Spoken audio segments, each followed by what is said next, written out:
O assunto agora é a COP30 e eu recebo aqui no estúdio nossa analista Patrícia Ellen para falar de sustentabilidade e empregos. Patrícia, boa noite. Boa noite, Caio. Boa noite, Márcio. Muito feliz de estar aqui com vocês hoje e com frio.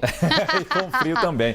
Hoje no Brasil e no mundo, os setores como comércio e serviços são os que mais empregam, seguidos pela agricultura. Mas ao que parece, com a revolução tecnológica e os esforços para descarbonizar a economia, tudo isso pode mudar.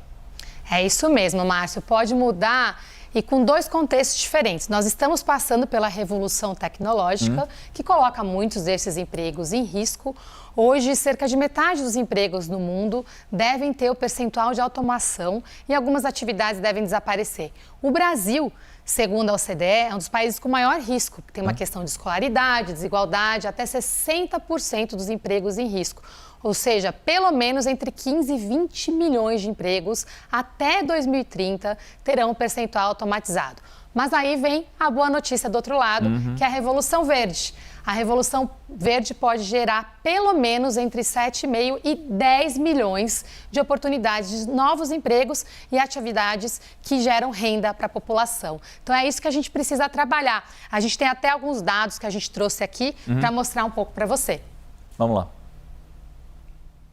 Bom, aqui a gente mostra um pouco de onde podem vir essas oportunidades. São 7,5 milhões no mínimo, mas até 10 milhões de empregos. E a gente mostra, por exemplo, que a bioeconomia e a agricultura podem ser aí uma das grandes oportunidades, mas também transição energética. Quando a gente vê quais são as novas profissões, muita gente quer estudar tecnologia, mas tem uma oportunidade aqui para estudar energias renováveis, biocombustíveis, produção de cacau, açaí, muitas oportunidades também em construção, né, por causa das questões de adaptação climática, e economia circular, indústria, a nossa reindustrialização verde traz aí também uma potencial boa notícia. Ou seja, esses novos empregos, que bom que estão chegando, mas vão exigir mais capacitação, mais educação da nossa população.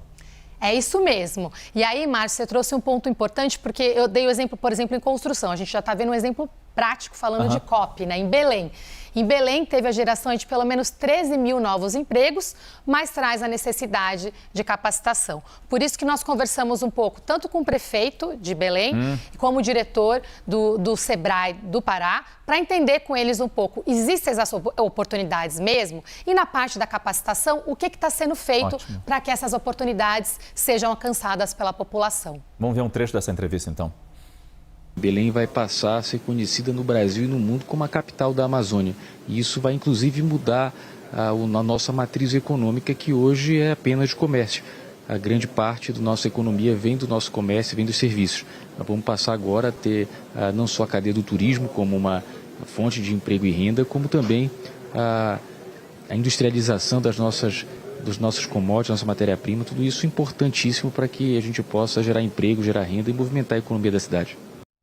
Então, já gerou 13 mil novos empregos em construção, pelo menos outros 10 mil empregos na área de hotelaria, gastronomia, turismo. E a gente ouviu também a fala do Rubens Magno, diretor do SEBRAE, falando um pouco do que está sendo feito em parceria com o governo do Pará e o governo federal. Para a parte de capacitação, temos aqui uma fala breve dele também. As perspectivas que nós tenhamos para esse ano, um dos maiores crescimentos de PIB no Brasil para o estado do Pará. Ou seja, proporcionalmente, o nosso PIB vai crescer bastante por conta de todos esses investimentos. E, naturalmente, tudo isso traz consigo uma quantidade muito grande de empregos diretos e indiretos. Isso é muito bom. Enquanto a gente vê Belém se preparando e o tema sendo discutido, e não apenas lá na capital paraense, mas no Brasil inteiro, a gente sabe que em outras cidades do mundo também há eventos meio que puxando o tema meio ambiente e mudanças e como a gente precisa dessas mudanças. É isso mesmo. E agora, Márcio, o principal evento que a gente tem começa em Bonn, dia 21, semana que vem, vai estar todo mundo lá. Bonn, na verdade, é o principal evento técnico que antecede a COP, onde a gente vai já começar a debater alguns desses pontos críticos que vão ser debatidos na COP30. Começa agora na Alemanha, a gente está com frio aqui, lá eles vão estar um pouquinho mais quentes, mas debatendo temas críticos para as questões climáticas. A gente até tem aqui um quadro visual mostrando os temas para que a gente possa ter a população acompanhando e cobrando um pouco desses resultados. A primeira coisa que vai ser debatida, que ficou super mal resolvida em Baku, que foi a questão das finanças e metas de financiamento climático. A gente parte de um piso de 300 milhões de dólares, já com uma expectativa de elevar esse número a pelo menos 1,3 trilhões, mas vai ser um debate muito importante. O outro é o objetivo global de adaptação climática. A gente precisa de metas concretas. Foi outro ponto que começou a ser discutido em Dubai, mas que não foi resolvido. Falamos de emprego, programa de trabalho, né? A gente precisa de um programa chamado Empregos Decentes para a Transição Justa,